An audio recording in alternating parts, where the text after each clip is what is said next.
कोई खुशबू न कोई फूल न कोई रौनक, कोई खुशबू न कोई फूल न कोई रौनक, उस पे कांटों की जहालत नहीं देखी जाती। हमने खोली थी इसी बाग में अपनी आंखें, हमसे इस बाग की हालत नहीं देखी जाती। मुंबई वालों, एंटाबिल वालों, आने वाली 20 तारीख को आपको अपने घरों से बाहर निकलना है और हिंदुस्तान के मुस्तकबिल का फैसला करना है। मुंबई के मुस्तकबिल का फैसला करना है, महाराष्ट्र के मुस्तकबिल का फैसला करना है। यहां पर जो इंडिया गठबंधन के हमारे प्रत्याशी हैं अनिल देसाई साहब, जिनका चुनाव निशान मशाल है, वो राज्यसभा में हमारे साथी भी है। राज्यसभा में मैं उनके साथ, हम दोनों महाराष्ट्र की नुमाइंदगी करते रहे हैं। निहायत ही शरीफ इंसान है। और जब उन्होंने मुझे आमंत्रण दिया कि आपको 15 तारीख को हमारे कार्यक्रम में हाजिर होना है, तो मैं उनका दावतनामा ठुकरा नहीं सका। मुझे सुबह निकलना है, कल रायबरेली में अपने नेता राहुल गांधी जी के लिए जनसभा करूंगा। कल सुबह यहां से निकलूंगा, पूरे देश में होता हुआ मुंबई पहुंचा हूं। आप बड़ी तादाद में यहां इकट्ठा हैं और मुझे खुशी है कि बड़ी तादाद में यहां उत्तर भारत के लोग इकट्ठा हैं और खासतौर से प्रतापगढ़ और उसके आसपास के लोग इकट्ठा हैं। मैंने सुन रखा था ये जो इलाका है ये प्रतापगढ़ वालों से भरा पड़ा है, तो मुझे भी लगा कि चल के मुलाकात की जाए, आप सारे लोगों से आपका शुक्रिया अदा किया जाए।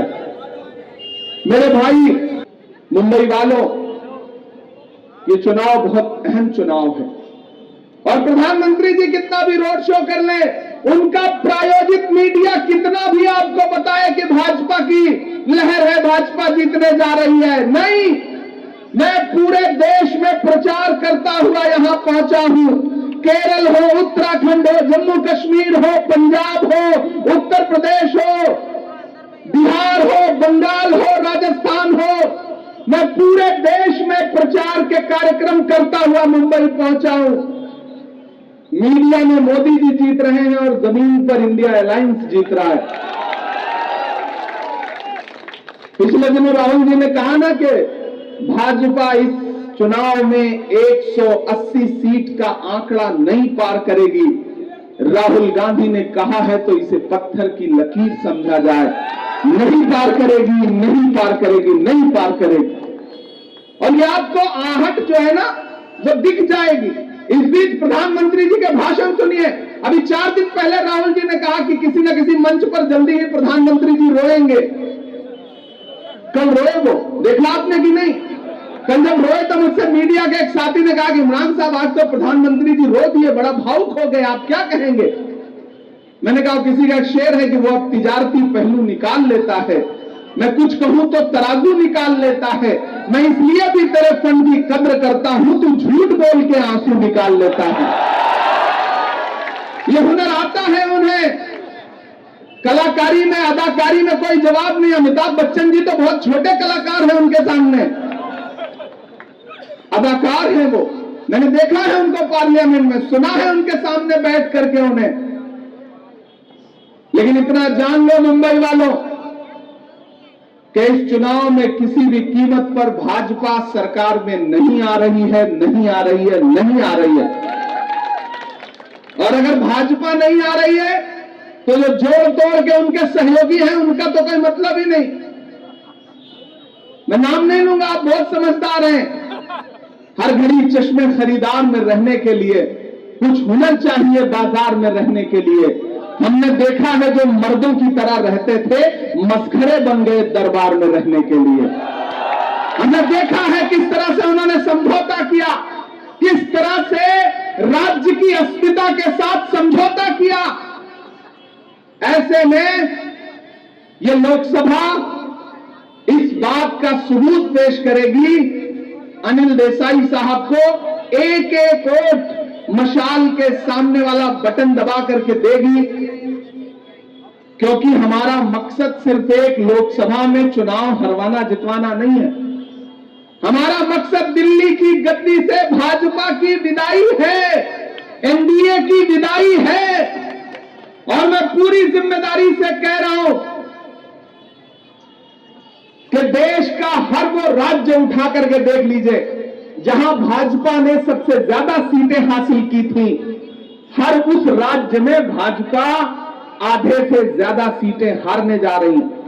मैं पूरे देश में होके आ रहा हूं, पूरे देश में एक नारा गूंज रहा है कि दक्षिण भारत में भाजपा साफ, उत्तर भारत में भाजपा हाफ। कुल मिलाकर के 150 से 180 के बीच में आंकड़ा रहना है। ऐसे में आपकी भूमिका बहुत महत्वपूर्ण हो जाती है। मैंने कहा ना, अनिल भाई से मेरी मुलाकात तब हुई जब मैं राज्यसभा में शपथ लेने के लिए गया। मुझे लगा एक पढ़ा लिखा विनम्र इंसान, शराफत जिनके चेहरे पर है, वो राज्यसभा में आपके राज्य की नुमाइंदगी करते थे, प्रतिनिधित्व करते थे। और इस बार इंडिया गठबंधन ने, उद्धव ठाकरे साहब ने उनको यहां पर लोकसभा का प्रत्याशी बना करके आपके बीच में भेजा है। मैं कांग्रेस पार्टी की तरफ से महाराष्ट्र में आपका प्रतिनिधित्व करता हूं। मैं अपने कांग्रेस के तमाम साथियों से यह कहने आया हूं, अपील करने आया हूं, और खास तौर से उत्तर भारत के तमाम साथियों से यह अपील करने आया हूं कि यह चुनाव बहुत महत्वपूर्ण चुनाव है। यह चुनाव भारत के संविधान को बचाने का चुनाव है। कोई कितना भी हिंदू मुसलमान करे, मंदिर मस्जिद करे, उससे कह दो कि नहीं, ये सारे भाषण अपने पास रखो, हमें इस बार डॉक्टर बाबा साहब अंबेडकर का संविधान बचाना है। हम उसके लिए वोट करेंगे, बाद में देखेंगे, क्योंकि अगर इस बार चूके तो शायद फिर कभी नहीं। 2024 में चूकने का मतलब है आने वाले सालों में देश में चुनाव होगा या नहीं होगा, इसकी कोई गारंटी नहीं है।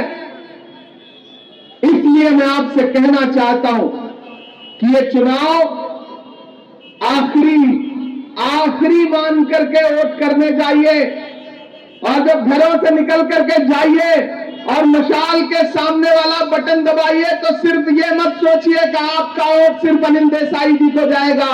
नहीं, आपका वोट अनिल देसाई के साथ साथ मोहब्बत के उस मसीहा को जाएगा जिसका नाम राहुल गांधी है। आपका एक एक वोट डॉक्टर बाबा साहब अंबेडकर के सच्चे अनुयायी मल्लिकार्जुन खड़गे जी को जाएगा। आपका एक एक वोट सोनिया गांधी जी को जाएगा। आपका एक एक वोट प्रियंका गांधी जी को जाएगा। आपका एक एक वोट उद्धव साहब ठाकरे जी को जाएगा। आपका एक एक वोट शरद पवार साहब को जाएगा। आपका एक एक वोट आपके भाई इमरान प्रतापगढ़ी पर आपका एहसान होगा। इसलिए मैं आपसे अपील करने आया हूं। मुझे पता है आप इस शदीद गर्मी में खड़े हैं, मैं भी पसीने पसीने होकर के यहां खड़ा हूं। इसलिए यहां पसीने पसीने होकर खड़ा हूं कि दिल्ली की गद्दी पे बैठे हुए शहंशाह के पसीने छुड़वाने हैं, इसलिए क्योंकि ये चुनाव, मैंने कहा ना, बहुत जरूरी चुनाव है। बहुत सारे लोगों ने साजिशें की और उन्होंने सोचा कि हम नेताओं को तोड़ लेंगे तो शिवसेना समाप्त हो जाएगी, नेताओं को तोड़ लेंगे तो एनसीपी समाप्त हो जाएगी, नेताओं को तोड़ लेंगे तो कांग्रेस समाप्त हो जाएगी। नहीं, मैं तो भाजपा के लोगों से कहूंगा कि देखो, देश भर में, देश के हर राज्य में उठा के देखो। तुम नारा लगाते थे कांग्रेस मुक्त भारत का, आज उठा करके पूरे देश में देखो इंडिया अलायंस की आंधी चल रही है। इंडिया अलायंस के गठबंधन के प्रत्याशियों के लिए पूरे देश में जो जनसैलाब उमड़ रहा है, वो ये बता रहा है कि हम आतिशे सोजा में भी हक बात कहेंगे, कुंदन की तरह दहर में ताबिंदा रहेंगे। तारीख बताती है कि हर दौरे सितम में हम जिंदा थे, हम जिंदा हैं, हम जिंदा रहेंगे। कोई भी राजनीतिक षड्यंत्र, कोई भी राजनीतिक साजिश जनता का मन नहीं बदल सकती है, और महाराष्ट्र इस बात का सबूत है। महान बादशाह सिकंदर ने जब यूनान फतेह किया तो यूनान जीतने के बाद वो जीत का जश्न मनाने के लिए शहर की सड़कों पर निकला। जब वो शहर की सड़कों पर निकला तो उसने देखा कि पूरा शहर तो जश्न मना रहा है, लेकिन एक आदमी सड़क के किनारे चादर तान के सो रहा है। सिकंदर को गुस्सा आया। सिकंदर अपने घोड़े से उतरा और उतर के उस आदमी के पास गया और उसे जोर की एक लात मारी और लात मार के कहा कि क्यों रे फकीर, मैंने शहर जीत लिया है, पूरा शहर जश्न मना रहा है और तू सो रहा है। तो उस फकीर ने उन्हीं आंखों से सिकंदर की तरफ देखा और देख करके कहा कि शहर जीतना बादशाहों का काम है, लेकिन लात मारना गधे का काम है। क्या ऊपर वाले के दुनिया में इंसानों की इतनी कमी हो गई है जो उसने बादशाहत एक लात मारने वाले के हाथ में दे दी है? तो मुंबई वाले बताओ मुझे, लात तो हमको आपको भी पड़ी ना। महंगाई की लात पड़ी, नोटबंदी की लात पड़ी, जीएसटी की लात पड़ी, कारोबार बर्बाद कर दिया गया। फिर कोरोना के दौरान ऐसी ऐसी कंपनियों से चंदा लिया गया, ऐसी ऐसी कंपनियों से चंदा लिया गया कि जिनके बनाए हुए वैक्सीन हमारी आपकी रगों में दौड़ रहे हैं और कब कौन किस जिम में, कब कौन किस जगह वर्कआउट करता हुआ, कहां चलता हुआ दम तोड़ दे रहा है, इस पर कोई बात करने को तैयार नहीं। मैं पार्लियामेंट में खड़ा हुआ जब मैंने इस तरह की तस्वीरें देखी थी कोविड के वैक्सीन के लगने के बाद, तो मैंने पार्लियामेंट में यह मुद्दा उठाया। मैं हेल्थ कमेटी का सदस्य हूं, मैंने वहां यह मुद्दा उठाया कि अब 20-20 साल के नौजवान हार्ट अटैक से मर जा रहे हैं, इसके पीछे कारण क्या है? इस पर जांच कमेटी बननी चाहिए। लेकिन जांच कमेटी कैसी बनती जब इलेक्टोरल बॉन्ड के नाम पर वैक्सीन का ठेका देने से पहले ही 50 करोड़ रुपए से ज्यादा चंदा लिया गया, तो कमेटी बनती कैसे? और अब तो लंदन में कोर्ट में कंपनी ने यह माना कि हां वैक्सीन के साइड इफेक्ट हो सकते हैं और बड़े पैमाने पर हो सकते हैं। मुझे बताओ मुंबई वालों, ये हमारी आपकी जिंदगियों से खिलवाड़ नहीं है तो क्या है? मैं कांग्रेस पार्टी की मैनिफेस्टो कमेटी का सदस्य हूं। कांग्रेस पार्टी क्या कह रही है? कह रही है कि सरकार बनते ही ये 5 किलो अनाज देते हैं, हम 10 किलो अनाज देंगे। कांग्रेस पार्टी कह रही है कि जैसे ही सरकार बनेगी हम फर्जी आंकड़े नहीं देते, हम 30 लाख नौकरियां देंगे नौजवानों को। और यहां महिलाएं बैठी हैं, माएं बहनें बैठी हैं। हमारी पार्टी कह रही है कि जैसे ही इंडिया गठबंधन की सरकार बनेगी, हम हर गरीब परिवार की महिला के अकाउंट में डायरेक्ट 1 लाख रुपया सालाना देंगे। ये हमारा वादा है। इसलिए मैं आपसे अपील करने आया हूं कि ये चुनाव, ये सोच करके घरों से बाहर निकलिए कि ये चुनाव बहुत जरूरी चुनाव है। एक तरफ भाजपा और उनके सहयोगियों के, शिंदे साहब के नेताओं के झूठे भाषण हैं और एक तरफ इंडिया गठबंधन की सच्ची बातें हैं। एक तरफ नरेंद्र मोदी जी का झूठ है, एक तरफ उद्धव साहब ठाकरे और राहुल गांधी की सच्ची बातें हैं, एक तरफ उनके नेताओं के फर्जी वादे हैं और एक तरफ इंडिया गठबंधन के नेताओं के संविधान बचाने के दावे हैं। आपको यह तय करना है कि आपको नरेंद्र मोदी की सरकार बचानी है या डॉक्टर बाबा साहब अंबेडकर का संविधान बचाना है। फैसला आपके ऊपर छोड़ता हूं। भाजपा के नेताओं और आपके यहां जो सरकार चल रही है उनके नेताओं के झांसे में मत आना। वो भाजपा के एक मंत्री जो है वो एक गांव में पहुंचे, बड़ा मजे का 1 मिनट का एक वाकया सुनिए। गांव में पहुंचे और पहुंच के उन्होंने गांव वालों से कहा कि गांव वालों आओ, मैं तुम्हारी समस्याएं समाप्त करना चाहता हूं। गांव के लोग भोले भाले थे, वो इकट्ठा हो गए। मंत्री ने कहा बताओ, 2 समस्या बताओ, आज हम तुम्हारी समस्या समाप्त करेंगे। गांव वालों ने कहा साहब हमारी 2 समस्या है। पहली है कि हमारे गांव में कोई हॉस्पिटल नहीं है। तो मंत्री जी ने अपना मोबाइल निकाला, झूठ देखिए किस तरह परोसते हैं। अपना मोबाइल निकाला, पता नहीं कौन सा नंबर डायल किया और फिर लगे डांटने कि इस गांव में मुझे कल तक हॉस्पिटल चाहिए, इस गांव में हॉस्पिटल नहीं है, मैं गांव में आया हुआ हूं। ये कहकर के फोन रख दिया और गांव वालों से कहा मैंने तुम्हारी पहली समस्या समाप्त कर दी, कल तक हॉस्पिटल खुल जाएगा, दूसरी समस्या बताओ। गांव वालों ने कहा साहब हमारी दूसरी समस्या यह है कि गांव में कोई मोबाइल का नेटवर्क ही नहीं। यह है भाजपा की राजनीति, यह है उनके साथियों की राजनीति, सिर्फ झूठ और झूठ। आपकी जेब में जो रहा, जो पैसा पहले था वो भी ले लिया गया। नोटबंदी याद है ना? यहां माएं बहनें बैठी हैं, आपने अपने घर वालों से छुपा करके पल्लू में बांध के रसोई में आटे के डब्बे में जो 500 की 100 की नोट रखी हुई थी ना, मोदी जी एक दिन रात के 8 बजे चैनल पर आए, बोले भाइयों बहनों, आज से ये पैसे कागज के रद्दी हैं, इनको लाइए बैंक में जमा कर दीजिए। सारा का सारा पैसा जो आपने अपने घर वालों से छुपा करके बचा करके रखा था कि किसी मुसीबत में परिवार के काम आएगा, उसे बैंक में जमा करा लिया और फिर टेम्पो भर भर के किसको दिया कुछ पता नहीं है।